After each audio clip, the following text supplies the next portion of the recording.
Praise the Lord. आप सबों को स्वागत है हमारे चैनल ऑल्सो ऑफ मन्ना पे। परमेश्वर को बेहद धन्यवाद प्रिय कि वो परमेश्वर हम सबों को जिंदा रखा है उसकी महिमा के लिए। निश्चित तौर से प्रियो, हम जो सब जिंदा हैं ये केवल इसीलिए ताकि हम मिलकर परमेश्वर की महिमा करने पाए। आइए प्रियो, हम सब आराधना करें इस घड़ी समय। वचन सुनने से पहले आइए हम उस परमेश्वर की आराधना करें, उस परमेश्वर की स्तुति करें प्रियो। निश्चित तौर से प्रियो, आपको मालूम है आज हमारा ये इच्छा होना चाहिए, हमारा ये डिजायर होना चाहिए कि हम उस परमेश्वर को ऊंचा उठाएं। आज हम प्रत्येक जन का प्रियो ये इच्छा, ये डिजायर होना चाहिए कि मेरे जीवन से ए परमेश्वर तेरी महिमा निरंतर होने पाए। आइए उस परमेश्वर की आराधना करें।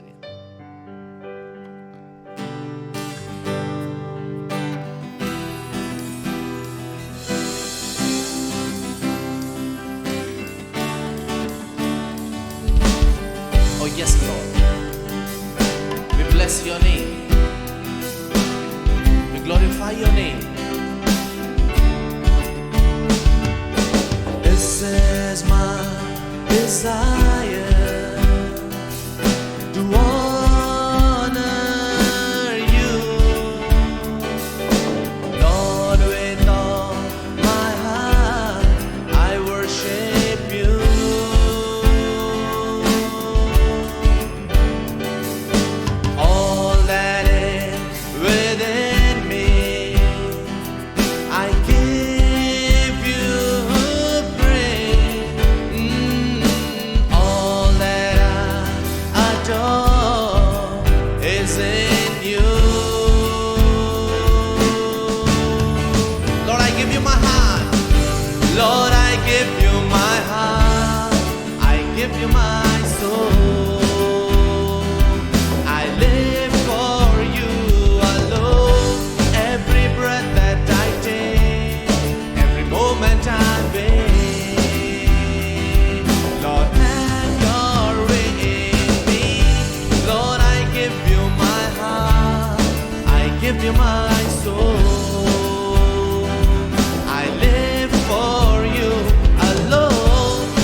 Glorify your name, because your name is greater than any other name.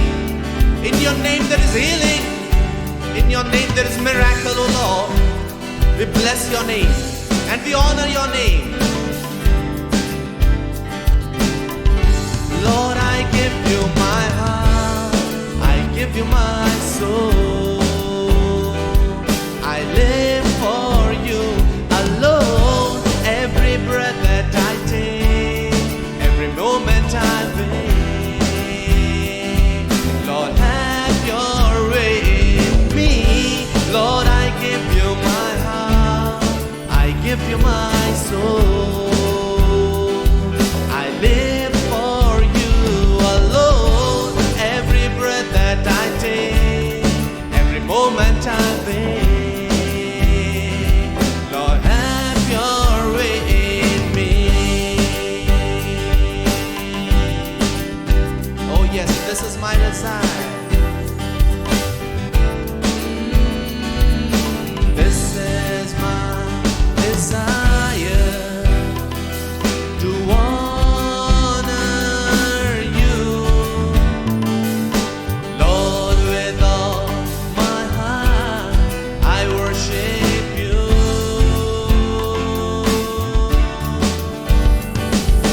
All that is within me I give you praise.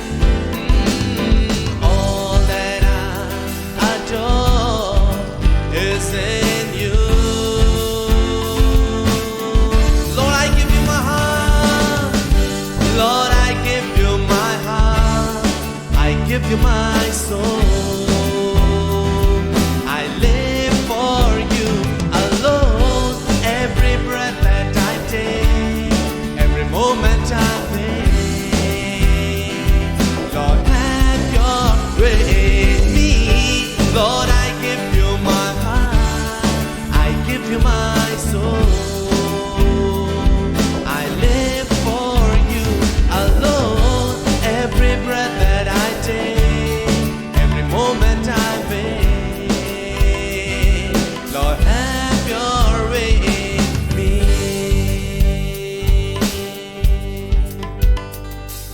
धन्यवाद देते हैं प्रभु, आपकी महिमा और प्रशंसा करते हैं। निश्चित तौर से खुदा तू महान है। इस घड़ी समय प्रभु हम अपना पूरा तन मन, हम अपना ये पूरा देह हम तेरे हाथों में समर्पित करते हैं। ऐसा होने पाए प्रभु, हर बार जब भी हमारे जीवन में इच्छाएं आए, वो केवल इच्छा तुझे ऊंचा उठाने का आने पाए प्रभु। इस घड़ी समय प्रभु तेरे दास को हम तेरे हाथों में समर्पित करते हैं। निश्चित तौर से तूने आशीष किया है, जो वचन उनके मुख से निकल रहा है, वो वचन प्रभु जितने लोग सुन रहे हैं उनके जीवन में अनेकों आशीष को लाने पाए, ऐसा हम दुआ करते हैं। महिमा आदर आपको देते हैं, यीशु के नाम से प्रार्थना मांगते हैं, आमेन। Praise the Lord, hallelujah. Welcome to the Otso of Manna. प्रभु और एक दिन दिया, एक समय दिया। आज इस संध्या के समय में आप लोगों के साथ में इस चैनल के द्वारा से रूबरू होने के लिए, और निश्चय परमेश्वर हम सबों को, आप सबों को आशीष कर रहा है। इस चैनल के द्वारा से धन्यवाद देते हैं उन तमाम लोगों के लिए जो लोग आज इस चैनल के लिए प्रार्थना करते हैं। हमारे निरंतर प्रार्थना करते रहिए ताकि हम ढेर सारे बातों को सीखने पाएं। हालेलुया। आइए हम लोग परमेश्वर के वचन में जाने से पहले हम लोग छोटी सी दुआ करें। सर्वसामर्थी सेनाओं का यह परमेश्वर, पिता इज़राइल का परमेश्वर, दाऊद का परमेश्वर, इब्राहिम का परमेश्वर, तेरी जय जयकार हो लॉर्ड। इस समय प्रभु परमेश्वर पिता हम तेरे वचन में से देखना चाहते हैं, समझना चाहते हैं प्रभु जी। यह परमेश्वर पिता जब तक आप पवित्र आत्मा के द्वारा से प्रभु जी हमें समझ नहीं देंगे प्रभु जी, हम समझने नहीं पाएंगे। इसीलिए प्रभु जी इन दिनों में, इस अंतिम दिनों में प्रभु जी हमें आपका और ग्रेस चाहिए लॉर्ड, तेरे बातों को समझने के लिए और सीजन को समझने के लिए लॉर्ड गॉड ऑलमाइटी। आज जिस विषय में हम बात करेंगे उसमें भी प्रभु जी हम सबों को आशीषित कर प्रभु, यीशु मसीह के नाम से मांगते हैं। सुनिए और स्वर्ग राज्य में ग्रहण कीजिए, आमेन आमेन, हालेलुया, प्रेज गॉड। हम लोग एक सीरीज में बात कर रहे हैं और वो सीरीज है व्हाई कंट्रोवर्सी, क्यों वाद विवाद, और इसका पार्ट 3 में आज जा रहे हैं हम लोग। और जिस थीम में मैं बात करने को जा रहा हूं वो है miss handling of old testament. कहने का मतलब पुराने नियम जो है बाइबल में, हमारा एक नया नियम है, एक पुराना नियम है। तो पुराने नियम का जो पुस्तक है उसको ठीक से हैंडल नहीं किया जाना, ठीक से उसको इंटरप्रेट नहीं करना, उन तमाम बातों को और सही नजरिए से नहीं देखना, इसको मैं कह रहा हूं miss handling of old testament. और इसके कारण से भी आज विवाद हो रही है। इस सीरीज में हम इस बात को हम क्लियर करने की कोशिश कर रहे हैं ताकि इस मसीहत में, इन अंतिम दिनों में जो कलीसिया के ऊपर में एक अटैक है, वो अटैक इस तरह से हो रहा है, बहुत तरकीब से शैतान काम कर रहा है। वो ये है कि सोशल मीडिया, फेसबुक हो चाहे तो यूट्यूब हो, ये सब खुला हुआ है जिसके द्वारा से प्रचार और प्रसार के काम हो रहे हैं। तो अच्छी बात ही है, ये अच्छी बात है। लेकिन इसके साथ में इसी सोशल मीडिया में एक प्रभु का दास दूसरे प्रभु के दास को या तो उसके चैनल को नुक्ताचीनी कर रहा है, क्रिटिसाइज कर रहा है, नाम लेकर, और उस चैनल का नाम लेकर, प्रभु के दासों का नाम लेकर, और एक दूसरे को क्या कर रहे हैं, फाड़ खाने जैसे बातें हो रही है। और ये सारे बातें आज विश्वासी लोग जब सुनते हैं कंफ्यूज हो रहे हैं, उनके अंदर में विशेष करके घृणा आ रही है और वो तर्क वितर्क में घुस रहे हैं जो चीज की होना नहीं चाहिए, गंभीरता से नहीं सोच रहे हैं। और कुछ लोग नए रहते हैं और वो लोग भी इस तर्क वितर्क में घुस जाते हैं।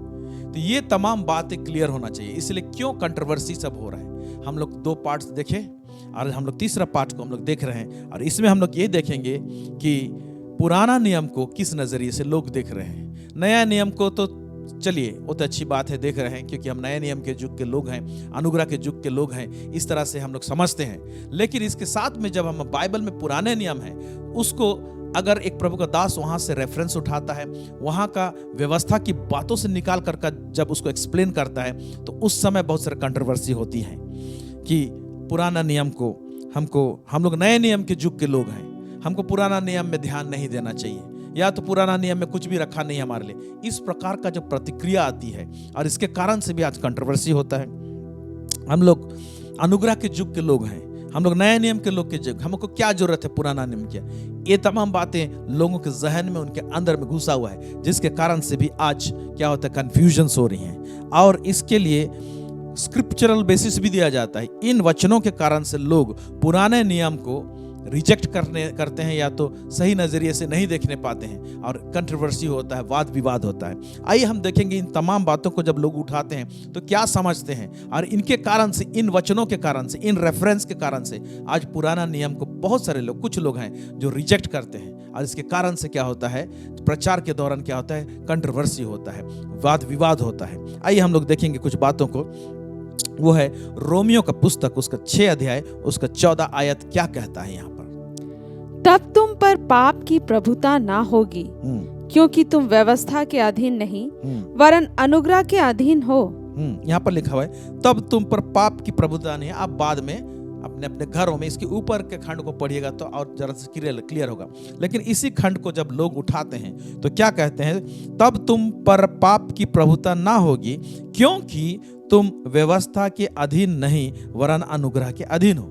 जब इस वचन को पढ़ा जाता है तो हम तो अनुग्रह के अधीन है, व्यवस्था का अधीन है ही नहीं। तो व्यवस्था हमारे लिए कोई काम का नहीं है। पुराना नियम में भविष्यवक्ताओं का पुस्तक पढ़ना और मूसा का जो व्यवस्था है, लय व्यवस्था में कुछ छुपा हुआ नहीं है, व्यवस्था विवरण में छुपा हुआ नहीं है, निर्गमन में छुपा हुआ नहीं है। 5 पुस्तक जो है व्यवस्था का पुस्तक कहा जाता है जो मूसा ने लिखा है। तो इस वचन के हिसाब से पुराना नियम का व्यवस्था का जो पुस्तक है उसको आज रिजेक्ट किया जाता है और बहुत लोग उसको सही नजरिए से नहीं उठाते हैं। और एक रेफरेंस देखेंगे जो रोमी उसका 10 उसका 4 में यहाँ पर क्या कहता है, क्योंकि हर एक विश्वास करने वाले के लिए धार्मिकता के निमित्त मसीह व्यवस्था का अंत है। हाँ, अब देखिए यहाँ पर लिखा हुआ है क्योंकि हर एक विश्वास करने वाले के लिए धार्मिकता के निमित्त मसीह व्यवस्था का अंत है। तो लास्ट खंड को उठा लेंगे, मसीह व्यवस्था का अंत है। तो यीशु मसीह तो व्यवस्था का अंत है, तो व्यवस्था में झांक के क्या फायदा। इस प्रकार का प्रतिक्रिया जब आता है तब क्या होता है, वाद विवाद होता है। और एक रेफरेंस हम देखेंगे, कुछ रेफरेंस को उठा रहा हूं जिसके कारण से कि पुराना नियम को एक मिस हैंडलिंग किया जाता है, उसको रिजेक्ट किया जाता है। और उस पुराने नियम से अगर कोई प्रभु का दास कुछ प्रकाशन की बातों को लेकर आता है, कुछ गहरी और गंभीर बातों को लेकर आता है, तो उसके कारण से कंट्रोवर्सी हो जाता है। आइए देखेंगे गलतियों का पुस्तक उसका 3 अध्याय उसका 24 से लेकर 26, यहाँ पर क्या लिखा हुआ है। इसलिए व्यवस्था मसीह तक पहुंचाने के लिए हमारी शिक्षक हुई है। हाँ, व्यवस्था मसीह तक पहुंचाने के लिए हमारी शिक्षक हुई है बोला है। तो मसीह तक तो व्यवस्था ने पहुंचा दिया, अब पहुंच गए मसीह तक। और उसके बाद जब पहुंच गए हैं तो हम लोग क्यों व्यवस्था में के ऊपर में ध्यान दें, क्यों उस पुस्तक को पढ़ें, वहां पर क्या छुपा हुआ है, ऐसे सोचते हैं। फिर आगे क्या लिखा हुआ है कि हम विश्वास से धर्मी ठहरे। हाँ, फिर परंतु जब विश्वास आ चुका तो हम अब शिक्षक के अधीन ना रहे। हाँ, जब विश्वास आ चुका तो शिक्षक यानी वो जो व्यवस्था है उसके अधीन हम लोग क्यों रहेंगे, ऐसे बोल रहा है। फिर क्योंकि तुम सब उस विश्वास के द्वारा जो मसीह यीशु पर है परमेश्वर की संतान हो। हालेलुया। तो ये रेफरेंस को उठा करके भी कि हमको व्यवस्था ने मसीह तक तो पहुंचा दिया, अब पहुंच चुके हैं, तो व्यवस्था में झांकने से क्या मिलेगा, पुराना नियम में झांकने से क्या मिलेगा। इस प्रकार की बातें जो एक ऐसा सेटअप, माइंड सेटअप लेकर आता है लोगों के अंदर में, और कई लोगों के अंदर ऐसे होता है। और इसके कारण से पुराना नियम को कई लोग तो पूरा ही नेग्लेक्ट करते हैं, लेकिन बहुत बड़ा लॉस में रहते हैं। आज उन तमाम बातों को देखेंगे कि ये रेफरेंस जो उठाकर जब लोग बोलते हैं, इसका वचन में ही इसका तोड़ है। हम लोग जिस तरह से इस तरह से सोचते हैं ना, ये गलत सोचते हैं। मैं समझता हूँ गलत सोचते हैं। हमको नया नियम जितना पढ़ते हैं पुराना नियम को उतना ही आदर करना पड़ेगा। क्यों आदर करना पड़ेगा, उन तमाम बातों को देखेंगे। पहले इन रेफरेंस का जो तोड़ है कि क्यों हमको पुराना नियम को देखना चाहिए। ये जो व्यवस्था जो है, मसीह आया तो व्यवस्था का अंत हो गया, है ना, ये एक किस संदर्भ में लिखा गया है, क्यों ऐसा लिखा गया है, इन तमाम बातों को हम समझने की कोशिश करेंगे। पहली बात, इस बात को समझे, जब इंसान ने पाप किया, परमेश्वर का विद्रोह किया आदम के बैटिका में, उस समय क्या हुआ, परमेश्वर से इंसान अलग हो गया। और ऐसी स्थिति परिस्थिति हो गया इंसान का कि परमेश्वर के सामने में खड़ा नहीं हो सकता है। परमेश्वर के सामने खड़े होने के लिए धार्मिकता चाहिए, वो भी परमेश्वर का धार्मिकता चाहिए। तो परमेश्वर के पास में जो क्राइटेरिया है, पाप करने के बाद इंसान को जो खड़ा होने का जो क्राइटेरिया है, माने किस बात के कारण से कैसे लियाकत आएगा उसके अंदर, कोई लियाकत नहीं है, तो कहां से वो पोजीशनिंग होगा उसका, परमेश्वर के सामने कब और कैसे खड़ा हो सकता है। जब तक कि वो धर्मी ना रहे तो वो परमेश्वर के सामने खड़ा नहीं हो सकता है। तो इसीलिए परमेश्वर के सामने धर्मी ठहरने का 2 चैनल है। पहला चैनल जो है उसको हम लोग देखेंगे, परमेश्वर के सामने धर्मी ठहरना, वो क्या है, there is a righteousness by law, व्यवस्था के द्वारा से धर्मी हो सकता है एक व्यक्ति, ऐसा लिखा हुआ है, लेकिन फेल्यूर हुआ। लेकिन ये है बाइबल में। आइए हम लोग देखेंगे रोमियो का पुस्तक उसका 10 अध्याय उसका 5 पद यहाँ पर क्या कह रहा है। क्योंकि मूसा ने यह लिखा है कि जो मनुष्य उस धार्मिकता पर जो व्यवस्था से है हाँ, चलता है।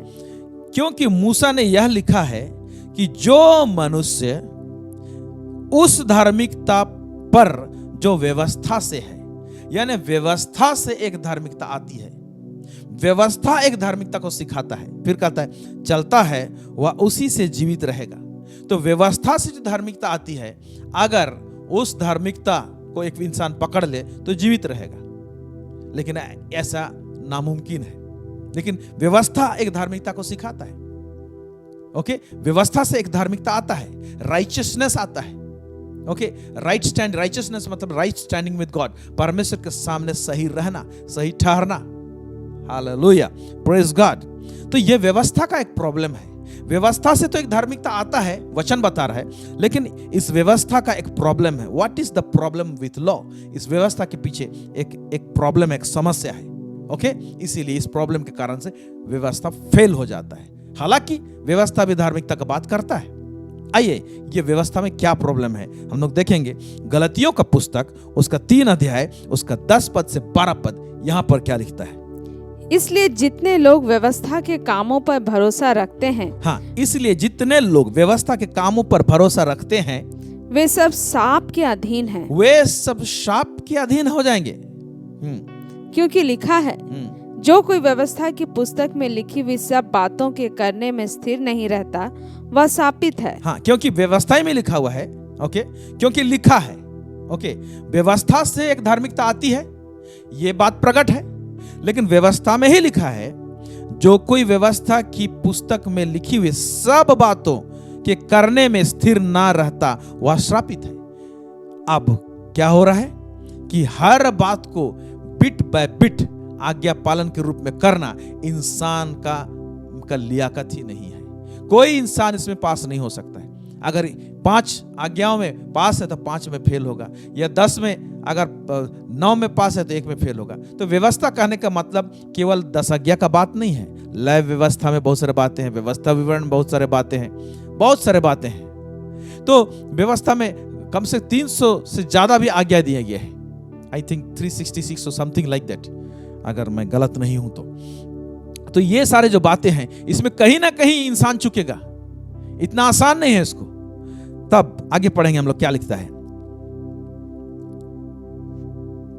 जो कोई व्यवस्था की पुस्तक में लिखी हुई सब बातों के करने में स्थिर नहीं रहता, वह शापित है। हाँ, आगे।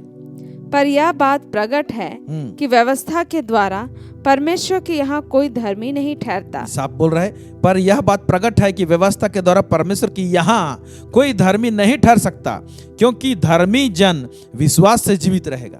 धर्मी जन जो है ना, वो विश्वास से ही जीवित रहेगा। पर व्यवस्था का विश्वास से कोई संबंध नहीं, लिखा हुआ है, पर व्यवस्था का विश्वास से कोई संबंध नहीं, क्योंकि जो उसको मानेगा वह उसके कारण जीवित रहेगा। ओके, विश्वास का मैटर अलग है। ओके, व्यवस्था से कोई संबंध नहीं। व्यवस्था में आज्ञा मानो बोल दिया है। ओके, जो उसको मानेगा, वो भी कैसे मानेगा? बिट बाय बिट, एक एक करके हर एक आज्ञा को परफेक्टली मानेगा तो जीवित रहेगा, वो परमेश्वर के सामने धर्मी रहेगा। तो व्यवस्था के द्वारा से धर्मी कैसे प्रकट होता है? ऐसे प्रकट होता है, अगर कोई इंसान व्यवस्था के पुस्तक में से बिट बाय बिट हर एक आज्ञा को बारीकी से, सिद्धता से मानेगा तो धर्मी हो सकता है। ओके, लेकिन यह नामुमकिन है, वचन बताता है, और हम लोग भी जानते हैं, क्योंकि हमारे शरीर में पाप बसा हुआ है और हम लोग कहीं ना कहीं गिरेंगे तो व्यवस्था कहीं ना कहीं टूटेगा। तो व्यवस्था के कारण से कोई भी व्यक्ति, व्यवस्था के कामों के द्वारा से कोई भी व्यक्ति परमेश्वर के सामने खड़ा नहीं हो सकता, धर्मी नहीं ठहर सकता। ओके, तो व्यवस्था एक धार्मिकता एक धार्मिकता का बात करता है, लेकिन पूरा आज्ञा पालन करना, बिट बाय बिट करने के द्वारा से धर्मी ठहर सकता है। यह बात व्यवस्था बोलता है। लेकिन और एक बात है, तो क्या किया जाए? तो इंसान को तो परमेश्वर मूसा का जो व्यवस्था दिया उसके द्वारा से कोई भी व्यक्ति परमेश्वर के सामने खड़ा नहीं हो सकता है। तो परमेश्वर ने और एक व्यवस्था लाया। व्यवस्था तो मूसा के द्वारा से तो एक व्यवस्था आया था, लेकिन और एक व्यवस्था लाया। उसको क्या बोलते हैं? वो व्यवस्था क्या है? व्यवस्था मतलब लॉ। ओके ओके, तो मूसा का व्यवस्था तो है, लेकिन और एक व्यवस्था लाया।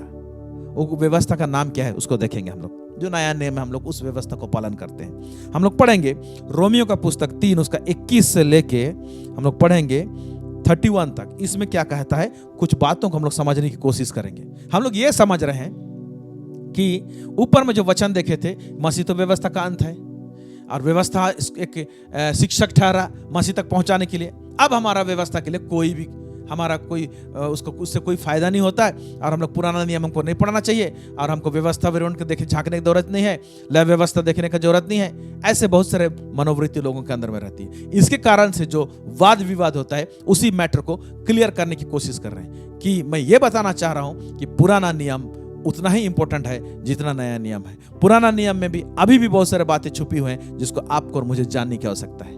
Hallelujah, praise God. आइए हम लोग रोमी उसका 3 उसका 21 से हम लोग 31 तक पढ़ेंगे और हम लोग 21 से शुरू करेंगे। क्या लिखता है यहाँ पर? परंतु अब व्यवस्था से अलग परमेश्वर की वह धार्मिकता प्रकट हुई है जिसकी गवाही व्यवस्था और भविष्यवक्ता देते हैं। Point to be noted. अभी बहुत ध्यान से इसी रेफरेंस को फिर से पढ़ेंगे। हाँ, परंतु अब व्यवस्था से अलग। हाँ, व्यवस्था एक धार्मिकता लेकर आता है जो आपको ऊपर में मैंने बताया, लेकिन व्यवस्था से अलग एक धार्मिकता प्रकट होती है। और व्यवस्था से अलग एक धार्मिकता जो प्रकट होती है उसका गवाही कहां पर है, कहां पर मिलेगा? पढ़िए। परमेश्वर की वह धार्मिकता प्रकट हुई है हाँ, जिसकी गवाही व्यवस्था और भविष्यवक्ता देते हैं। हाँ, जिसकी गवाही व्यवस्था और भविष्यवक्ता देते हैं। मतलब व्यवस्था स्वयं एक धार्मिकता के विषय में बताता है, लेकिन उससे हटके और एक धार्मिकता है जो आज आपने पाया है, जो मैंने पाया है। यह धार्मिकता जो है, नीचे देखेंगे कौन सा धार्मिकता कैसे आता है। ओके, यह धार्मिकता का गवाही कौन देता है? वही व्यवस्था देता है और वही भविष्यवक्ताओं का पुस्तक देता है। Isn't it so wonderful? तो जो धार्मिकता आज हमने पाया है यीशु के द्वारा से, उस पर विश्वास करने के द्वारा से, उसका टेस्टिमनी, उसका गवाही अगर पुराने नियम में है और व्यवस्था के पुस्तक में है और भविष्यवक्ताओं के पुस्तक में है, तो भाई इस धार्मिकता का ज्ञान प्राप्त करने के लिए क्या हम पुराना नियम को ना पढ़ें? वही ये जो व्यवस्था से हटके और एक धार्मिकता है उसके विषय में भी वही मूसा के पुस्तक में मिलेगा, वही भविष्यवक्ताओं के पुस्तक में मिलेगा। तो जब ये धार्मिकता जो आज हमने पाया है, आपने पाया है यीशु मसीह पर विश्वास करने के द्वारा से, इसकी गवाही जब पुराना नियम में मिलता है तो पुराना नियम को हम आउटडेटेड नहीं बोल सकते हैं, पुराना नियम को हम लोग हटा नहीं सकते हैं, उसको रिजेक्ट नहीं कर सकते हैं। ओके, ये पॉइंट को याद रखें। उसके बाद ये फर्स्ट क्लैरिटी मैं दे रहा हूं, उसके बाद आगे हम लोग देखेंगे क्या लिखता है। अर्थात परमेश्वर की वह धार्मिकता जो यीशु मसीह पर विश्वास करने से सब विश्वास करने वालों के लिए है। हाँ, तो कौन सी धार्मिकता प्रकट हुई है? वो पुराना नियम से ही, जिसको विटनेस है यीशु मसीह पर विश्वास करने के द्वारा से जो लोग विश्वास करेंगे वो लोग धर्मी ठहराए जाएंगे। ये धार्मिकता प्रकट हुई है बोल रहे हैं। ओके, फिर आगे।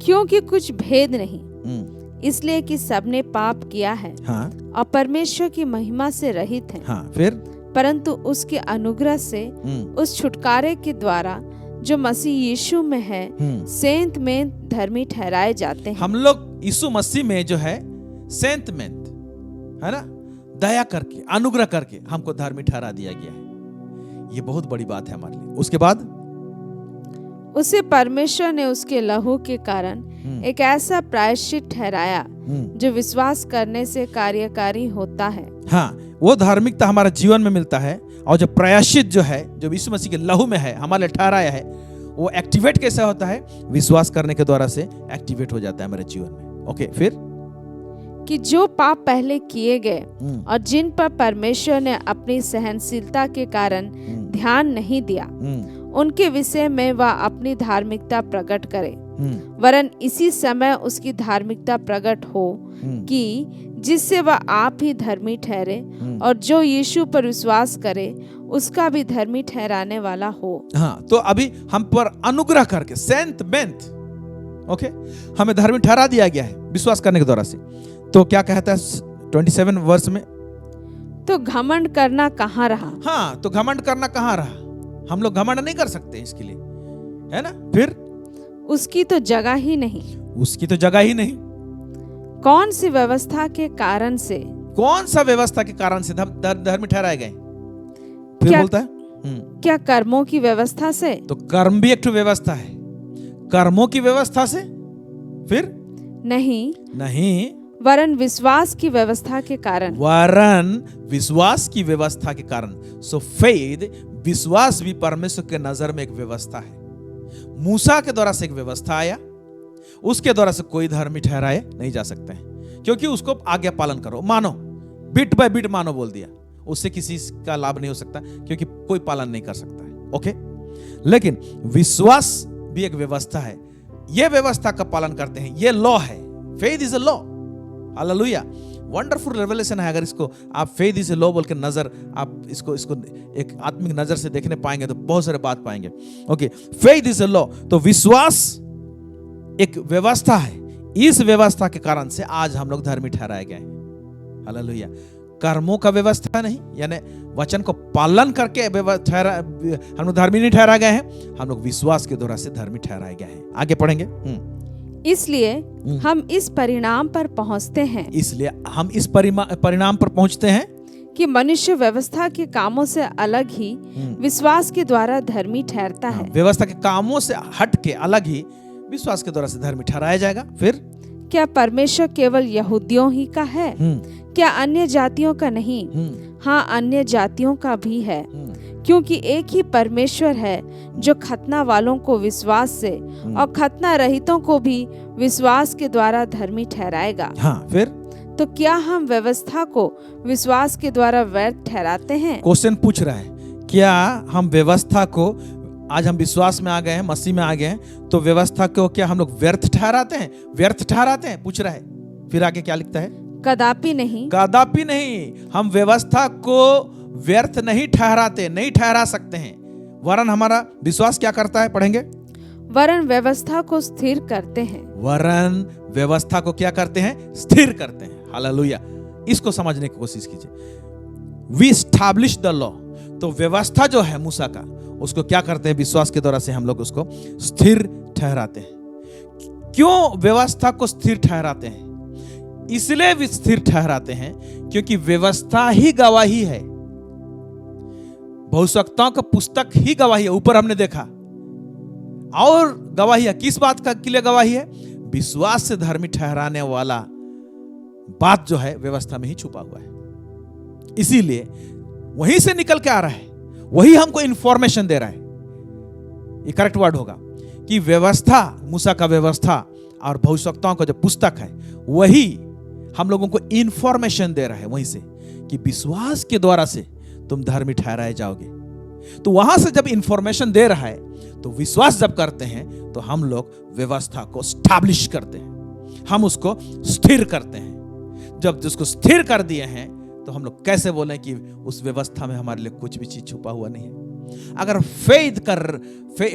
अगर धार्मिकता का रेवलेशन उसी व्यवस्था से आ रहा है, तो धार्मिकता एक छोटा सा चैप्टर नहीं है, एक छोटा सा विषय नहीं है। धार्मिकता के विषय में बहुत सारे बातें हम लोग उस व्यवस्था से, भविष्यवक्ताओं के पुस्तक से हम लोग सीख सकते हैं, समझ सकते हैं। इसीलिए हम बोलते हैं कि हम लोग पुराना नियम को हम डिस्कनेक्ट नहीं कर सकते हैं, ना ही रिजेक्ट कर सकते हैं। इसीलिए मेरे प्यारे भाई और बहनों, अगर कोई व्यक्ति बाय रेवलेशन, प्रकाशन के द्वारा से, पुराना नियम से यीशु मसीह को ढूंढ कर निकालता है और यीशु मसीह के मानसाओं को निकालता है, परमेश्वर की योजनाओं को निकालता है और परमेश्वर का सोच विचार को निकालता है, उसका थॉट्स को निकालता है और रखता है, और उसमें जीवन है, तो हम उस व्यवस्था के पुस्तक को हम लोग ठोकर नहीं मार सकते हैं। इसीलिए कई लोग, इवन मुझे बहुत इंटरेस्टिंग लगता है पुराना नियम को पढ़ना। नया नियम में पढ़ता हूं, उसको नहीं छोड़ता हूं, लेकिन पुराने नियम में ऐसे गंभीर और गहरी बातें हैं। हालेलुया,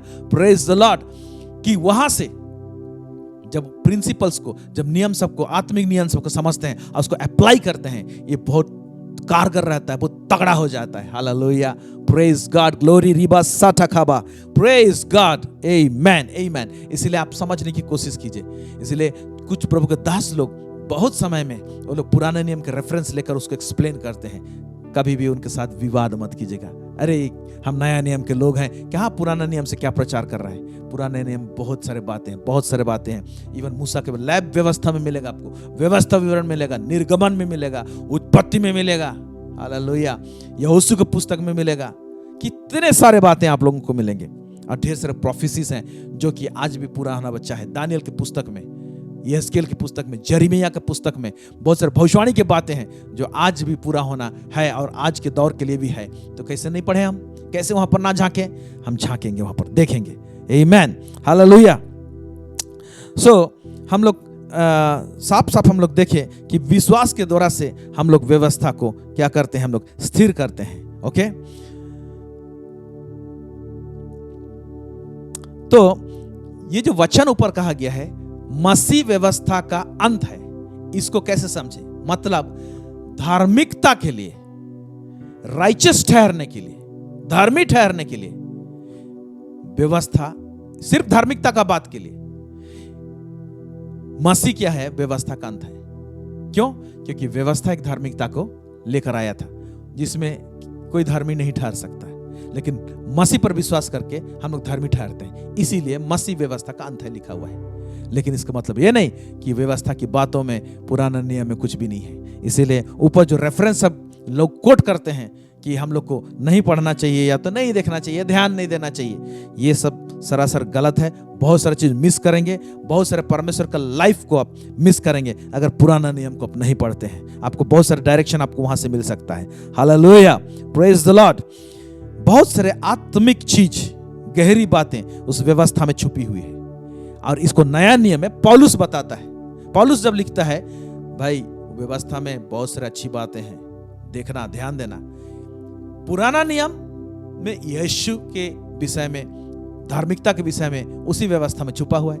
नया नियम में भी कुछ वचन सब हमको रेफर करता है कि पुराना नियम को नहीं छोड़ना, देखना, झांकना। आइए देखते हैं कौन सा बात वो पौलुस स्वयं कहता है, जो को नया नियम में से जो 13 पत्री लिखा है, ज्यादा परसेंटेज जो पौलुस प्रेरित का पत्री मिलता है, वो पौलुस जो मैच्योर्ड व्यक्ति है आत्मिक रूप से, वो व्यक्ति क्या कहता है? रोमियो का पुस्तक उसका 7 अध्याय उसका 12 से लेकर 13 पद तक यहाँ पर क्या लिखा है देखेंगे। इसलिए व्यवस्था पवित्र है। इसलिए क्या लिख रहा है?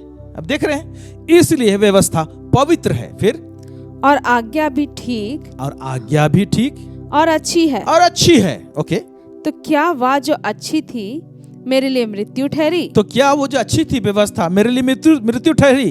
कदापि नहीं। ये क्वेश्चन का आंसर दे रहा है, कदापि नहीं।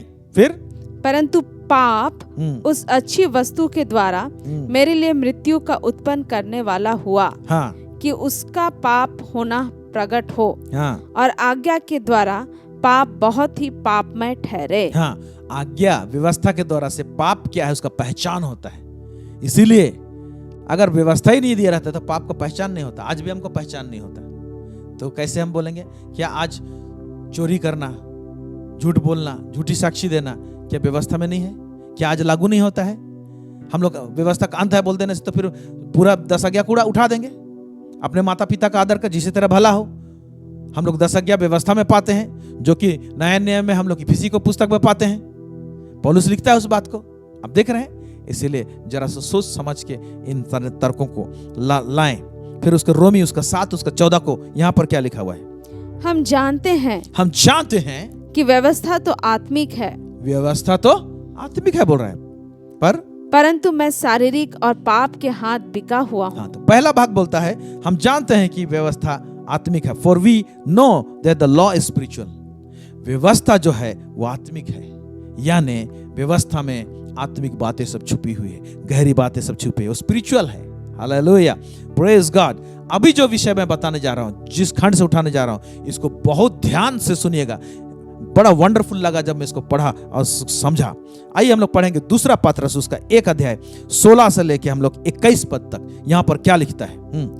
क्योंकि जब हमने तुम्हें अपने प्रभु यीशु मसीह की सामर्थ का और आगमन का समाचार दिया था, तो वह चतुराई से गढ़ी हुई कहानियों का अनुकरण नहीं था, वरन हमने आप ही उसके प्रताप को देखा था। वो पतरस लिख रहा है, हमने यीशु मसीह के प्रताप को देखा। कहाँ, कौन सा घटना को बता रहा है?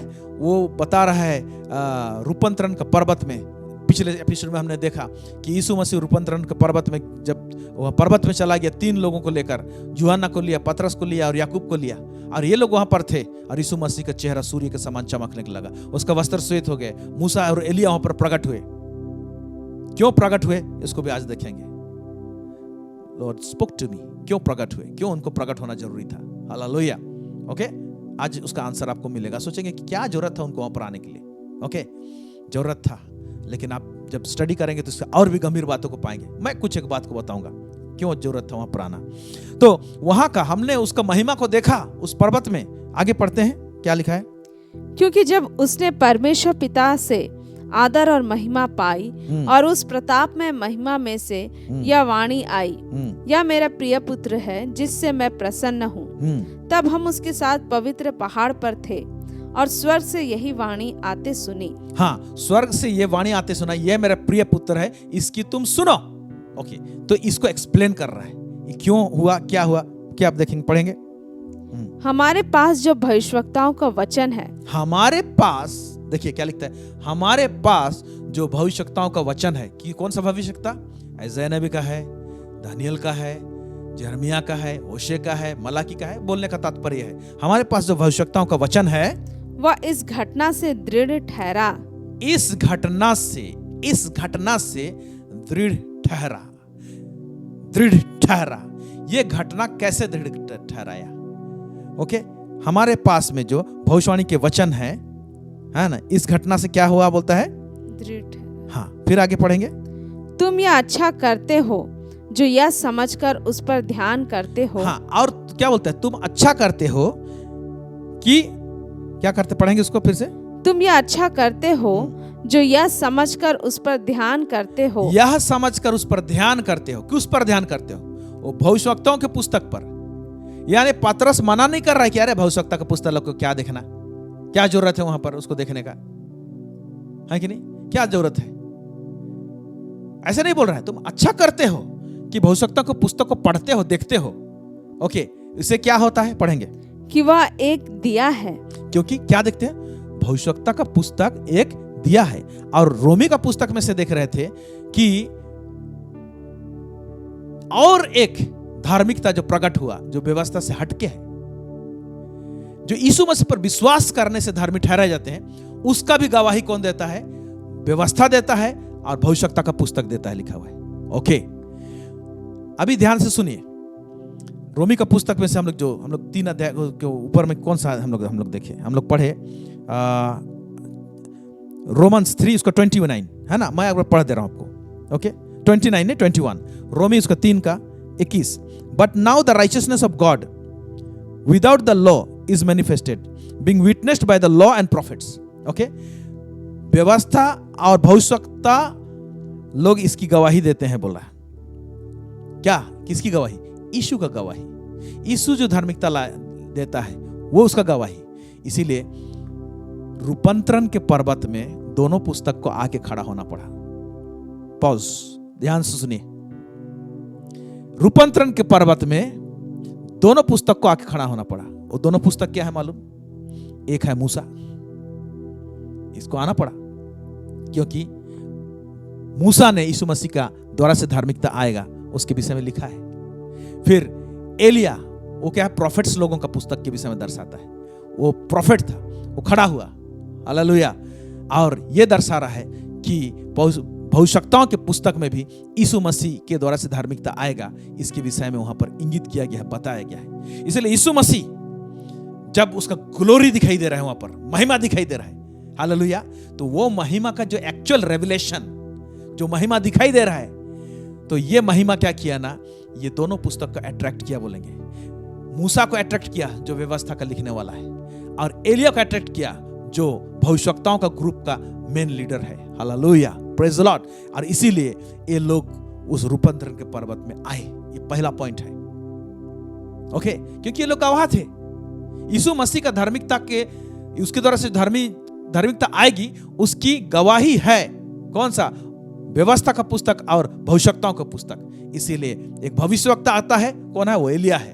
और व्यवस्था का लिखने वाला कौन आता है? मूसा है। वो रूपांतरण के पर्वत में आके खड़े होता है। Praise God. इसका मतलब मैं ये बताना चाहता हूं, जस्ट थोड़ा सा सोचिए, अगर मसीह का ग्लोरी रिवील होगा तो कहां से होगा मालूम? उस व्यवस्था का पुस्तक के अंदर में जब झांकेंगे अंदर में आप, तो मसीह रिवील होगा। जब मसीह रिवील होगा, हालेलुया, ओ प्रेज गॉड, ओके, तो हम लोगों को जीवन मिलता है। मसीह को जितना हम लोग जानते हैं, जीवन मिलता है। और उसी खादान से, पुराना नियम का खादान से हम यीशु मसीह को झांक लेते हैं, देख लेते हैं हम लोग, और उसमें कुछ बातों को करने के लिए प्रभु कहता है, हम लोग करते हैं। हालेलुया, ओके, तब देखते हैं कि हम लोग का जीवन प्रभु में किस तरह से बढ़ता है। मैं ये बताना चाहता हूं कि आप पुराना नियम पढ़ते हैं तो यीशु को खोजिए। वहां यीशु ही हमारा जीवन है। मिलेगा यीशु, जगह जगह मिलेगा। Hallelujah, praise the Lord. तो हम लोग देख रहे थे पतरस में से, तो दूसरा पतरस उसका 1 अध्याय उसका 19 पद को हम लोग पढ़ेंगे। इसको मैं समझाने की कोशिश करूंगा। चलिए। हमारे पास जो भविष्यवक्ताओं का वचन है, हाँ, वह इस घटना से दृढ़ ठहरा। हाँ, तुम यह अच्छा करते हो, तुम यह अच्छा करते हो, जो यह समझकर उस पर ध्यान करते हो, उस पर यह समझ कर ध्यान करते हो कि वह एक दिया है, वह एक दिया है जो अंधियारे स्थान में उस समय तक प्रकाश देता रहता है। हाँ, देखिए, अंधियारे स्थान में उस समय तक प्रकाश देता। पढ़ देंगे इसको खाली वाल। जब तक कि पाँव न फटे और भोर का तारा तुम्हारे हृदयों में ना चमक उठे। हाँ, इसका मतलब है कि वो एक दिया है जो अंधियारे में चमकता रहता है। ओके, यीशु को तो हम लोग पा गए, लेकिन हमारे जीवन के कुछ कुछ एरियाज में अंधेरापन है। किसी का लाइफ में फाइनेंस के एरिया में रेवलेशन नहीं है, अंधेरापन है, स्ट्रगलिंग है। किसी का हेल्थ का एरिया में अंधेरापन है, स्ट्रगलिंग है। किसी का विवेक का एरिया में कमजोरी है, स्ट्रगलिंग है, वहां पर माने कमजोरी है। किसी का बोलेंगे तो वैवाहिक जीवन में स्ट्रगलिंग है। इस सारा जो अंधेरा कुछ कुछ पैचेस है, उस एरिया में ये जो पुराना नियम में भी जो है, वो वचन से हम लोग उस अंधेरा में जब लाइट मारते हैं, ओके, तो वो लाइट कब तक मारना है हमको? कब तक उसमें प्रकाश देगा? जब तक पाँव ना फटे, बोला है, और भोर का तारा उदय ना हो। ओके, इसका मतलब जब वहां पर अंधियार रहता है, जब प्रकाश होते जाता है, पुराना नियम को पढ़ते हैं हम लोग और रिवील करता है प्रभु, प्रकाश होता है, तो भोर का तारा, ओके, रात के टाइम में जो तारा दिखते हैं वो सब टिमटिमाते हैं, लेकिन भोर का एक तारा है। तारा तो नहीं है, एक्चुअली प्लेनेट है। किसको भोर का तारा कहा जाता है? एक्चुअली प्लेनेट है, वो प्लेनेट वीनस है।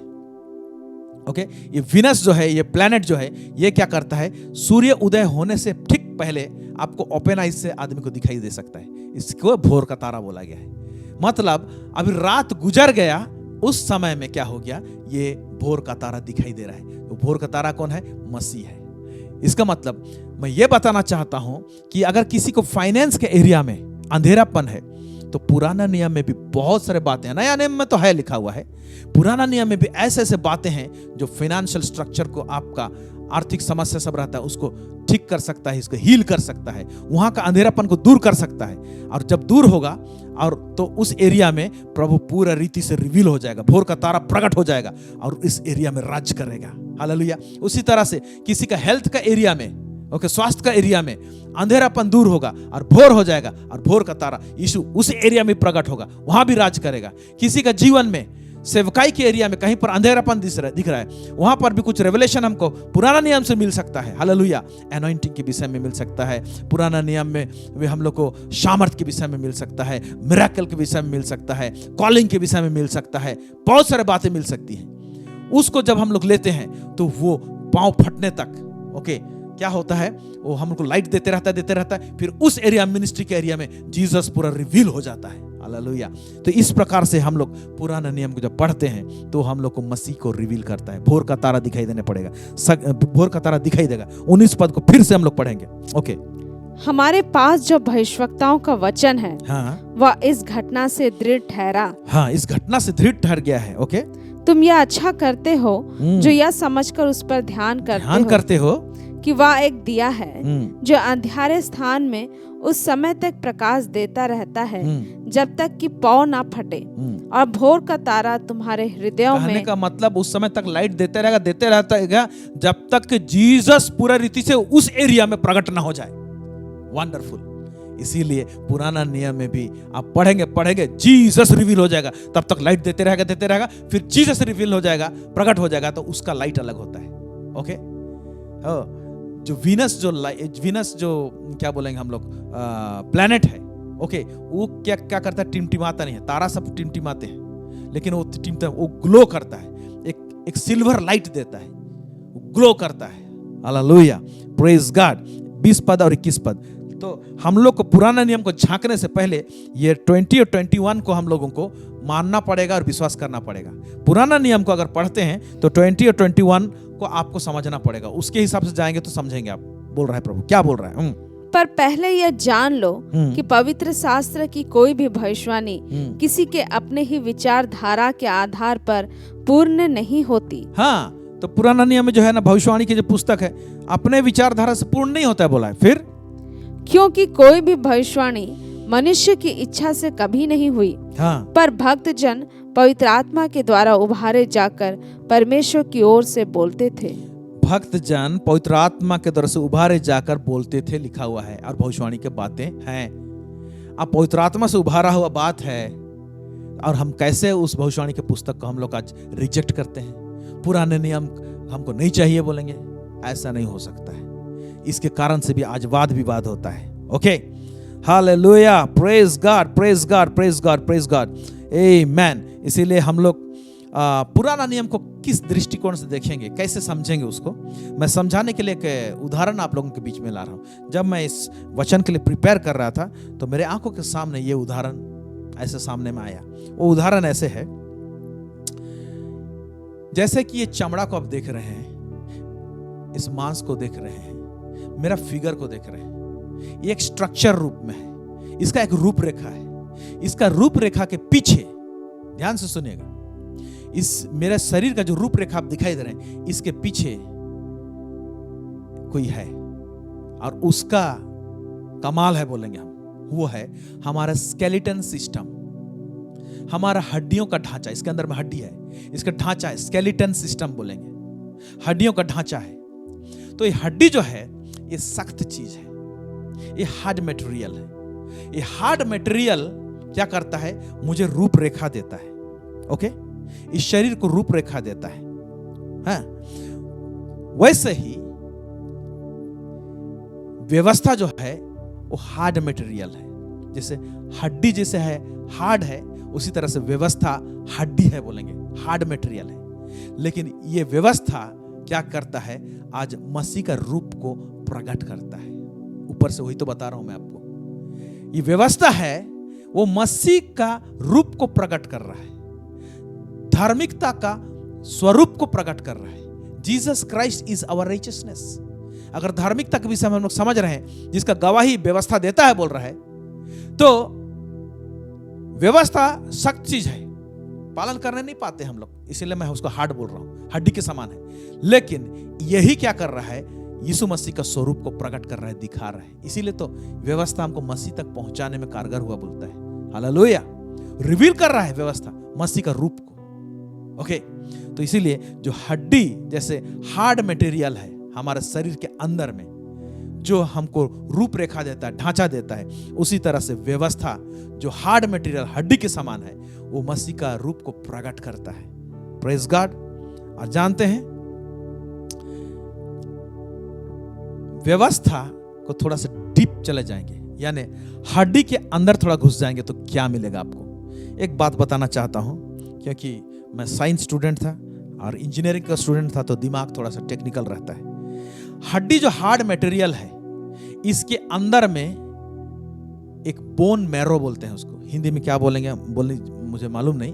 बोन मैरो, एक रस, जैसे आप चिकन हड्डी कोई दबाता है, कोई मटन का हड्डी दबाता है, उसके अंदर में रस बहुत टेस्टी लगता है। वो जो रस वाला जो भाग है ना, उसको बोन मैरो बोलते हैं। ओके, हड्डी का अंदर में रहता है, रस रहता है। उसमें एक सेल होता है, हड्डी का अंदर में होता है, एक सेल होता है, उसको स्टेम सेल बोलते हैं। इंसान के हड्डी के अंदर में भी एक स्टेम सेल होता है। ओके, ये जो स्टेम सेल होता है, कोशिका जो होती है, ओके, ये सेल बहुत सारा और सेल सबको बनाता है। जैसे WBC, व्हाइट ब्लड सेल बनाता है। व्हाइट ब्लड सेल किस काम में आता है? वो इन्फेक्शन होने नहीं देता शरीर में, इन्फेक्शन को रोकता है। और यही stem cell RBC, red blood cell को भी बनाता है। उसी से निकलते हैं, उसको फॉर्म करता है, बनाने में काम आता है। RBC, रेड ब्लड सेल, ये क्या काम करता है हमारे शरीर में? ऑक्सीजन को का कैरियर है, ऑक्सीजन को इधर से उधर लेके जाता है। ओके, फिर यही स्टेम सेल जो बोन मैरो का अंदर में रहता है, वो ब्लड प्लेटलेट्स भी बनाता है। प्लेटलेट्स, ये भी एक टाइप का सेल्स है, जिसका काम क्या है? अगर कोई इंसान कहीं पर कट जाता है तो ब्लड निकलता है। ब्लड प्लेटलेट्स के कारण से क्या होता है? वो ब्लड जमाट हो जाता है, जम जाता है, और ब्लीडिंग बंद हो जाता है, ब्लीडिंग स्टॉप हो जाता है, खून बहना बंद हो जाता है। आप देख रहे हैं, वही स्टेम सेल से ये 3 सेल निकले हैं, तीनों का अलग अलग काम है, जिसके कारण से हम लोग आज जीवित रहते हैं। तो ये हड्डी के अंदर में रहता है। तो उसी तरह से मैं बताना चाहता हूं कि जो व्यवस्था जिसको हार्ट बोल रहे हैं, जिसको लोग रिजेक्ट करते हैं, हड्डी के अंदर जैसे स्टेम सेल रहता है, वो बहुत सारे सेल को बनाने में काम आता है। उसी तरह से व्यवस्था के पुस्तक में भी स्पिरिचुअल मटेरियल जो है अंदर में, स्टेम सेल जैसा अंदर में, उसको अगर कोई निकालने पाया, हालेलुया, प्रेज गॉड, वाह, उसका लाइफ में कैसे मसीह प्रकट होने पाएगा। क्योंकि उसके अंदर में आत्मिक तब जब झांकने पाएंगे तो मसीह और उसका धार्मिकता वहां से भी प्रकट होगा। हालेलुया। और आपका जीवन जो शैली होगा डिफरेंट होगा, और आप वो बहुत आयत का जीवन में बहने पाएंगे, क्योंकि उसमें आत्मिक बात है। आप जानते हैं, हम लोग यहेजकेल का पुस्तक में एक जगह हम लोग पढ़ते हैं जहां पर यहेजकेल को परमेश्वर एक दर्शन दिखाता है और एक तराई में ले जाता है जहां पर ढेर सारे हड्डियां रहते हैं। ओके, और उसको जब जिंदा करना होता है उस मुर्दों को, तो परमेश्वर कहता है कि इसको प्रोफेसी कर, बोलता है इसको प्रोफेसी कर। हालेलुया। तो सूखी हड्डियां हैं वहां पर, ओके, सूखी हड्डियां हैं। लेकिन जब प्रोफेसी करता है तो पहले मांस, ऐसे मांस खड़ा नहीं हो जाता, ऐसे पहले हड्डियों का जरूरत पड़ता है। हड्डी हड्डी से जुड़ा, और उसके बाद में उसके ऊपर में उसके में नस चढ़े, मांस चढ़े, और उसके बाद में उस एक बहुत बड़ा सेना के रूप में खड़ा होता है। तो सेना खड़ा होता है, लेकिन बिना हड्डी का नहीं खड़ा होता है। तो हड्डी को पहले प्रोफेसी मिलता है, प्रेज गॉड। और उस हड्डी को जब के साथ में जब खड़ा हो जाता है और सेना खड़ा हो जाता है, तो मैं समझता हूं नस का विषय में तो बात किया गया है, ओके, मांस की चमड़ा के ऊपर विषय में बात किया गया है, हड्डी के विषय में बात किया गया है। तो क्या वो हड्डी के अंदर में क्या स्टेम सेल नहीं आया है जो कि एक व्यक्ति को जीवन दे सकता है? मालूम, ये स्टेम सेल, ये तो बोन मैरो जो बोलते हैं, ये कितना काम का आता है। ये ट्रीटमेंट में आता है। कौन सा? बोन मैरो ट्रांसप्लांटेशन बोलते हैं। ओके, आप उसको YouTube में खोज सकते हैं, बोन मैरो ट्रांसप्लांटेशन। क्या होता है कि कुछ लोगों का ब्लड में सेल खराब हो जाते हैं, मर जाते हैं, और उत्पादन नहीं होने पाते हैं, बनते नहीं हैं, कैंसर के कारण से, बहुत सारे ऐसे प्रॉब्लम्स के कारण से। तब क्या होता है कि उस इंसान का अंदर का जितना डेड सेल को निकाला जाता है, और एक व्यक्ति जिसका मैच करता है सेल, उस व्यक्ति का रीढ़ का हड्डी में से, अंदर से, गहरा से, वो बोन मैरो को, स्टेम सेल को निकाला जाता है। और इस सेल को निकाल के ये जो व्यक्ति जिसका सेल नहीं बन रहा है, डेड हो गया है, उसके अंदर में ट्रांसफ्यूज किया जाता है, डाला जाता है। जब डाला जाता है तो उसके द्वारा से क्या होता है, उसके अंदर में से सेल, उस इंसान जिसका मर गया है, सेल फॉर्मेशन चालू हो जाता है और वो बच जाता है।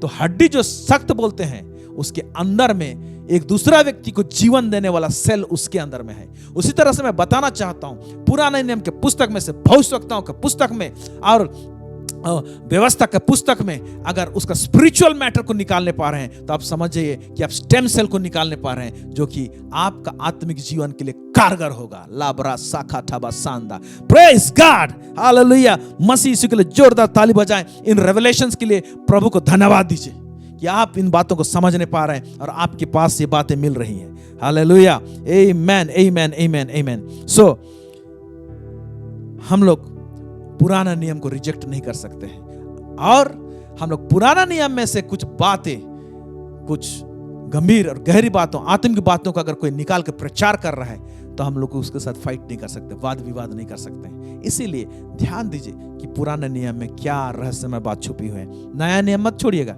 नया नियम तो पढ़ना ही है, वहां तो रिवील करके रखा गया है, लेकिन और भी बहुत सारा मैटर हो सकता है कि नहीं लिखा हुआ है, लेकिन पवित्र आत्मा आपको सिखाएगा, अपने अंदर सिखाएगा, इस युग के लिए सिखाएगा और आपके लिए खास होगा। प्रेज गॉड, आमीन। आइए हम लोग पुराना नियम को क्यों पढ़ना चाहिए, कुछ बातों को मैं आप लोगों के पास में लाना चाहता हूं। क्यों हम लोग को पढ़ना चाहिए। यीशु मसीह पुनरुत्थित हुआ, ओके। पुनरुत्थान के बाद में क्या होता है कि दो चेले लोग इमाउस को जा रहे थे, यरूशलेम से इमाउस को जा रहे थे। तो दोनों चेले क्या कर रहे हैं, आपस में बातें करते जा रहे हैं। यीशु मसीह को जो क्रूस में चढ़ा दिया गया उसके विषय में बातें करते जा रहे थे, और यीशु मसीह उनके साथ में होने लिखता है वचन, और यीशु मसीह भी बातें कर रहा है, और यीशु मसीह उनको भी पूछ रहे हैं क्या बातें कर रहे हो। तो लोग बोलते हैं तुम नहीं जानते हो, अकेला इंसान हो, यरूशलेम में इन दिनों में क्या हुआ, ये बातों को कर रहे हैं तो क्या हुआ। पढ़ेंगे हम लोग लूका का पुस्तक उसको 24 उसका 18 से लेकर 27 पद क्या लिखता है। क्या सुनकर उनमें से क्लियोपास नामक एक व्यक्ति ने कहा, हाँ, क्या तू यरूशलेम में अकेला परदेसी है? अकेला परदेसी है, यीशु को बोल रहा है। अब उनके आंखें बंद है, प्रभु बंद करके रखा है, यीशु बात कर रहा है उनसे, चल रहा है उनके साथ में, लेकिन दिखाई नहीं दे रहा है। फिर जो नहीं जानता कि इन दिनों में उसमें क्या क्या हुआ है। उसने उनसे पूछा कौन सी बातें। उन्होंने उससे कहा, यीशु नासरी के विषय में जो परमेश्वर और सब लोगों के निकट काम और वचन में सामर्थी भविष्यवक्ता था। और प्रधान याजकों और हमारे सरदारों ने उसे पकड़वा दिया कि उस पर मृत्यु की आज्ञा दी जाए और उसे क्रूस पर चढ़वाया। परंतु हमें आशा थी कि यही इजराइल को छुटकारा देगा। इन सब बातों की सिवाय इस घटना को हुए तीसरा दिन है। ये सारा घटना हो गया, तीसरा दिन हो गया बोल रहे। फिर और हम में से कई स्त्रियों ने भी हमें आश्चर्य में डाल दिया है, जो भोर को कब्र पर गई थी और जब उसका शव ना पाया तो यह कहती हुई आई कि हमने स्वर्गदूतों का दर्शन पाया जिन्होंने कहा कि वह जीवित है। तब हमारे साथियों में से कई एक कब्र पर गए और जैसा स्त्रियों ने कहा था वैसा ही पाया। फिर परंतु उसको ना देखा। फिर उसके बाद तब उसने उनसे कहा, हे निर्बुद्धियों। तब यीशु उनको बोल रहा है, हे निर्बुद्धियों और भविष्यवक्ताओं की सब बातों पर विश्वास करने में मंदमतियों। हाँ, और भविष्यवक्ताओं के सब बातों पर विश्वास करने में मंदमतियों। आज भी भविष्यवक्ताओं के पुस्तक में बहुत सारे लोग विश्वास नहीं करते हैं। प्रभु यही बोलेगा, मंदमतियों। अब वो कहां से शुरू कर रहा है, पढ़िए अभी देखिए। क्या अवश्य ना था मसीह यह दुख उठाकर अपनी महिमा में प्रवेश करे। हाँ? तब उसने मूसा से और सब भविष्यवक्ताओं से आरंभ करके सारी कहां से शुरू किया। तब उसने मूसा से, अब यीशु मसीह जब प्रचार कर रहा है, उनको एक्सप्लेन कर रहा है, अपने विषय में बता रहा है, तो अपने विषय में बता रहा है तो कहां से निकाल रहा है। पॉइंट टू बी नोटेड, यीशु मसीह भी जब अपने विषय में बताना हुआ, ओके, तो अपने आके क्या क्या प्रचार किया था ना, वहां से शुरू नहीं करता है। वो खुद के विषय में उसका इंट्रो कहां से निकालता है। देखिए, तब उसने मूसा से और सब भविष्यवक्ताओं से आरंभ करके सारे पवित्र शास्त्र में से अपने विषय में, हालेलुया, अपने विषय में, यीशु मसीह अपने विषय में मूसा के व्यवस्था से, लैब व्यवस्था से, व्यवस्था विवरण से, निर्गमन से कहां से निकाला। If Jesus can take his reference, he himself, from this Old Testament, why not you and me today? अभी समझ रहे हैं? अगर यीशु मसीह अपना बात को बताने के लिए वो व्यवस्था का पुस्तक का आधार लेता है, उसका मदद लेता है। देखिए क्या लिखा हुआ है, भविष्यवक्ताओं से आरंभ करके सारे पवित्र शास्त्र में से अपने विषय में लिखी बातों का अर्थ लाबा खासा खाबा उन्हें समझा दिया। मैं पूछना चाहता हूं आपसे, क्या यीशु मसीह का विषय में छुपा चीज है? क्या सारे अर्थ आपको मालूम है? क्या सारे अर्थ को पौलुस ने लिख दिया है तेरा पत्री में, रिवील कर दिया है? क्या पात्रस ने लिखा है? क्या यूहन्ना ने लिखा है? क्या और नहीं बचा है कुछ? एक अलग एंगल से दिखाने के लिए पवित्र आत्मा रेडी नहीं है? यीशु को, आपको, क्योंकि पुराने टॉपिक में हमने एपिसोड में बताया, यीशु मसीह को पिछले दिनों में हम देख रहे थे कि स्वर्गीय स्थान में 24 प्राचीन में से एक प्राचीन ने कहा, क्या कहा? देखो वो जो सील है उसको तोड़ने के लिए, जो उसको तोड़ने के लिए यहूदा का सिंह जो जयवंत हुआ है उसको देखो बोल के यूहन्ना को कह रहा है। यूहन्ना जब देखता है यहूदा का सिंह नहीं दिखाई दे रहा है, क्या दिखा रहा है? वध किया हुआ मेमना दिखाई दे रहा है। ओके, उसी तरीके से पूरे पवित्र शास्त्र में यीशु का अर्थ, यीशु का काम, यीशु का प्रगटीकरण, उसकी बातें, ढेर सारे बातें हैं। यीशु खुद वहां रेफर करता है, वहां से लेता है और एक्सप्लेन करता है। आज अगर आप पुराना नियम में झांकेंगे ना, जगह जगह यीशु को पाएंगे, हर पुस्तक में यीशु को पाएंगे। कितना जगह पाएंगे, भरमार पाएंगे। इसीलिए तो बोलता है यीशु को जानना ही अनंत जीवन है। तो कहां से पाएंगे? नया नियम से पाएंगे। अरे नया नियम में तो किसी ने बता दिया है, इसीलिए खुल के रखा हुआ है। अरे कुछ भी तो अपना भी तो मेहनत करें यीशु को देखने के लिए। पुराना नियम में पवित्र आत्मा से कहें, मैं भी जानना चाहता हूं, जो चीज अभी तक रिवील नहीं किया गया है, ऐसे बातों को बताइए प्रभु। Hallelujah, praise the Lord. बहुत इंटरेस्टिंग हो जाएगा बाइबल पढ़ना, आपका अध्ययन करना। आमीन, आमीन। आगे हम लोग देखेंगे अपोस्टल फिलिपियुस, वो पवित्र आत्मा उसको कहता है उठकर गजा की ओर जा, और एक रास्ते में जाने के लिए कहता है, वहां पर एक कंदाकी की रानी, उसका खजांची जो है वो यरूशलेम में आए रहता है, रथ में बैठकर लौट रहा है अपने देश को। Okay, Ethiopia. तो जब लौट रहा है तो वो इज़ाया नबी का पुस्तक को पढ़ रहा है, उसको समझ में नहीं आ रहा है। तो फिलिपुस जाता है, पवित्र आत्मा उसको बोलता है जा, और उस रथ में बैठने के लिए कहता है, और उसके साथ बातें करते हुए घटना सब लिखा हुआ है। तो पढ़ रहा था इज़ाया नबी का पुस्तक, तो उसको पूछता है वो, क्या तू जो पुस्तक पढ़ रहा है, जो खंड पढ़ रहा है, उसको समझ रहा है? हाँ। तो वो एक नपुंसक थी, ओके, खोजा। तो वो बोलता है, जब तक मुझे कोई समझाने वाला नहीं होगा मैं कैसे समझूंगा? ये सारे बातें। उस जगह क्या होता है पढ़ेंगे, प्रेरितों का काम उसका 8:32 से लेकर 35, क्या लिखा है यहाँ पर? पवित्र शास्त्र का जो अध्याय वह पढ़ रहा था वह यह था, वह भेड़ के समान वध होने को पहुंचाया गया, और जैसा मेमना अपने ऊन कतरने वालों के सामने चुपचाप रहता है, वैसे ही उसने भी अपना मुंह ना खोला। उसकी दीनता में उसके न्याय नहीं होने पाया। उसके समय के लोगों का वर्णन कौन करेगा? आगे, क्योंकि पृथ्वी से उसका प्राण उठा लिया जाता है। इस पर खोजे ने फिलिपुस से पूछा, मैं तुझसे विनती करता हूँ, यह बता कि भविष्यवक्ता यह किसके विषय में कहता है? ये किसके विषय में बोल रहा है? फिर आगे, अपने या किसी दूसरे के विषय में? अपने विषय में बोल रहा है ना, किसी और दूसरे के विषय में? तब फिलिपुस ने अपना मुंह खोला और इसी शास्त्र से इज़ाया नबी के पुस्तक से आरंभ करके उसे यीशु का सुसमाचार सुनाया। यीशु का सुसमाचार सुनाया। तो इज़ाया नबी का पुस्तक से शुरू करता है, और ना जाने कौन कौन सा पुस्तक में से बताकर एक एक ट्रैक में लेकर उसको यीशु तक पहुंचा देता है। पुराने नियम से यीशु के विषय में निकालकर फिलिपुस भी बता रहा है। हालेलुया। पुराना नियम को मैं क्यों पढ़ूं? इब्रानी का पुस्तक, ओके, नया नियम इब्रानी का पुस्तक 11 अध्याय में जब हम लोग पढ़ते हैं तो क्या पाते हैं? विश्वास के हीरोज को, है ना, विश्वास में जो दिग्गज लोग हैं, कौन? अब्राहम, इसहाक, याकूब, गिदियोन, ओके, दाऊद, और ना जाने कितने सारे लोग, वो लोग विश्वास से क्या क्या हासिल किए, वो सब लिखा हुआ है। तो इन लोग जो विश्वास के जो हीरोज के हैं, वो सब कहां मिलेंगे? पुराना नियम मिलेंगे। और वो लोग कैसे कैसे हरकत किए, क्या किए, उसको जानना है। तो विश्वास का शिक्षा भी मुझे कहां से मिलेगा? पुराना नियम से मिलेगा। हालेलुया। इसीलिए मुझे पुराना नियम को मैं रिजेक्ट नहीं कर सकता हूं। प्रेज गॉड, आमेन, आमेन, आमेन, आमेन, हालेलुया, हालेलुया। पहला कुरिन्थियों उसका 10:1-11 में पौलुस क्या लिखता है, पढ़ेंगे। हे भाइयों, मैं नहीं चाहता कि तुम इस बात से अनजान रहो कि हमारे सब बाप दादे बादल के नीचे थे, और सब के सब समुद्र के बीच से पार हो गए, और सब ने बादल में और समुद्र में मूसा का बपतिस्मा लिया। मैं ये नहीं चाहता कि तुम इस बात से अनजान रहो। कहां से? कुछ बात को जो पुराना नियम में लिखा हुआ है, घटना हुआ है, अनजान मत रहो बोल रहा है। उनके लिए भी बोला, और कुरिन्थी मंडली जो एक अन्यजाति मंडली था, हम लोग भी अन्यजाति में से आए हैं, तो ये हमारे लिए भी है। हम लोग को क्या इंस्ट्रक्शन दे रहा है, हम लोग को क्या बोल रहा है पौलुस, पढ़ेंगे आगे।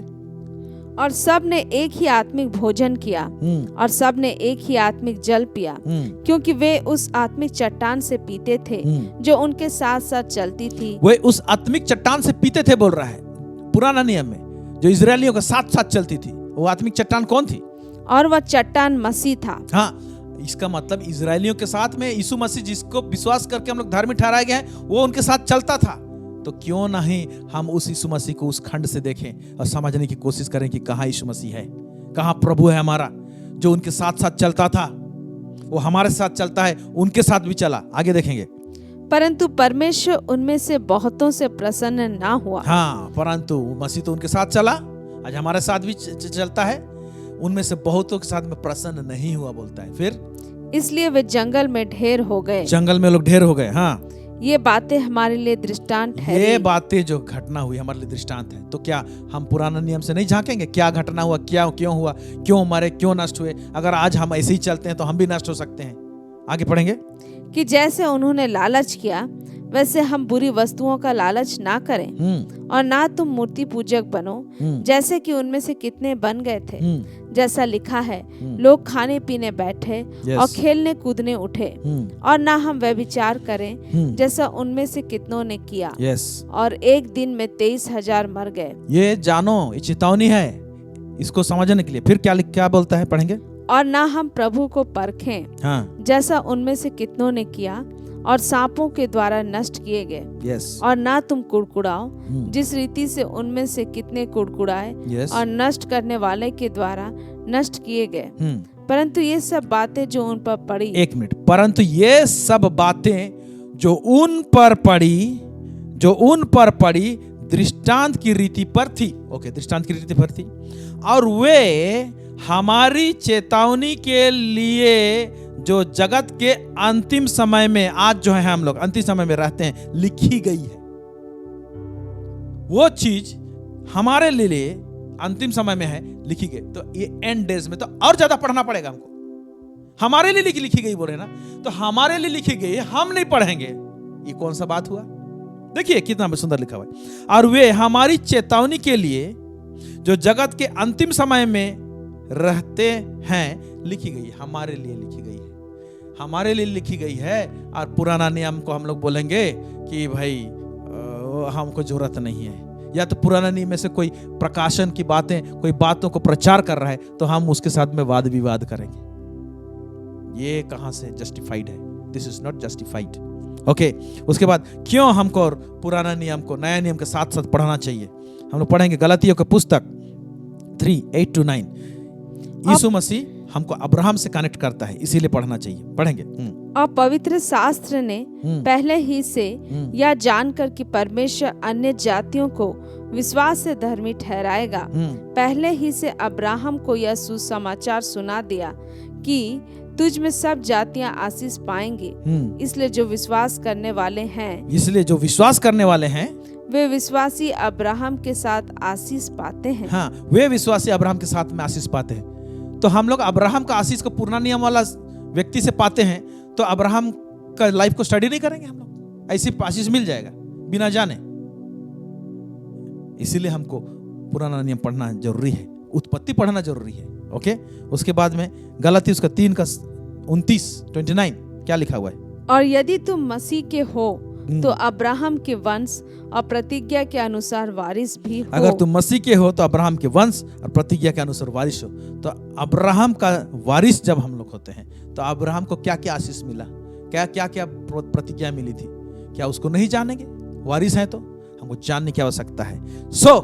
इन तमाम बातों से हम जानने पाते हैं कि जो कंट्रोवर्सी है, जो वाद विवाद है, कि पुराना नियम वाला को हम लोग नहीं पढ़ना चाहिए, ये नहीं करना चाहिए, और कोई पुराना नियम से प्रचार करता है, तो बहुत सारे लोग क्या है ना, कुछ लोग न्यू टेस्टामेंट से ज्यादा प्रचार करते हैं। करना भी चाहिए, मैं मानता हूं, मैं प्रचार करता हूं, लेकिन मैं पुराना नियम से भी काफी चीज उठाता हूं। Okay, hallelujah. और वहां से हम बहुत सारे बातों को पाते हैं हम लोग, जो कि आज के लिए हमारे लाभदायक है, सीखने की बातें हैं। इसीलिए आप पुराना नियम में से मसीह का रेवलेशन आप पा सकते हैं। पुराना नियम में से आप बहुत सारे स्पिरिचुअल प्रिंसिपल, आत्मिक नियम सबको आप पा सकते हैं। पुराना नियम में से आप बहुत सारे चीज को पा सकते हैं। इसीलिए मेरे प्यारे भाई बहनों, इस मैटर को लेके पुराना नियम, नया नियम, इस मैटर को लेके वाद विवाद ना हो तो अच्छा है। चिड़फाड़ ना करें, अच्छा है। तब जाके हम लोग रियली में बैलेंस्ड क्रिश्चियन लाइफ को जीने पाएंगे, हम लोग आशीषित होने पाएंगे, दूसरों के लिए आशीष का कारण होने पाएंगे। प्रभु इस वचन के द्वारा से आप सबको अधिकाई से आशीष दे। आमीन। आइए हम लोग छोटी सी दुआ करते हैं।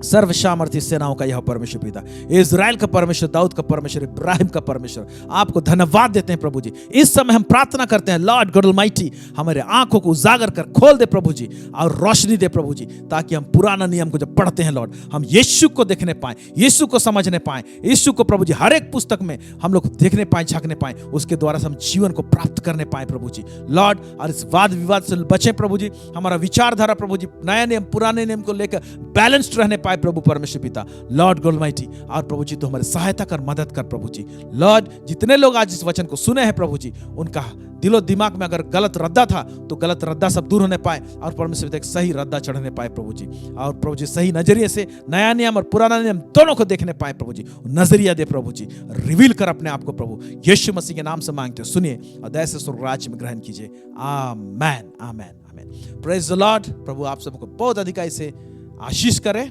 और हमारे साथ जुड़ने के लिए बहुत बहुत धन्यवाद। God bless you.